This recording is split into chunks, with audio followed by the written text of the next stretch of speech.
16 цагийн дараагаар өлөн байсан үед гэсэн үг шүү дээ. Тэгээд нөгөө бета эсэлтэл төр өөх тус задрах үеэс эхлээд яадаг вэ гэхээр нөгөө кетоны бис гэдэг зүйл үүсдэг. Тэр кетоны бие амьсгалаар шээсээр за бусад биологийн шингэнүүдэд тодорхойлогдож байгаа юм бол энэ бол инсулины дэвжрэл үүсэхгүй байна гэсэн үг. За яг хуу хэд удаан дэвжирсэн одоо нөгөө түрүүний нөгөө нэр бүхий 5 шинж илэрсэн бол мэдээж тодорхой хэмжээнд энэ бол өрнөцсөн байна гэсэн үг.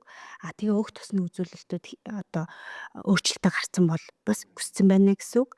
Тэгээ дээр нэмээд одоо юу гэдгийг цөс чулууж явах, илэгөө өглөх, бусад одоо энэ тэнд өөх ухураа үсэх гэсэн юмнууд байх юм бол энэ байна л гэсэн үг байна шүү. Тэгэхээр бид нар өлөв үеийн глюкоз үүснэ гэдэг шүү дээ тий. Энэ маань өвөлдөө бас л энэ рүү чиглэсэн тест гэсэн үг шүү дээ. Глюкозын ачаалттай сорж өгж гинэ гэдэг чинь бас л инсулин маань хэр их сайн ажиллаж хэр мэдрэг ажиллаж тэр 2 цагийн дотор цусны сахарыг хэвийн болгож чадчихэв нүгээ одоо нөгөө дотоод шүүрлийн булчирхай эмч нарын хийдэг өвөрмөц сорилуудаас тэр инсулин дэвжирлийг оршуулахад хэрэгтэй.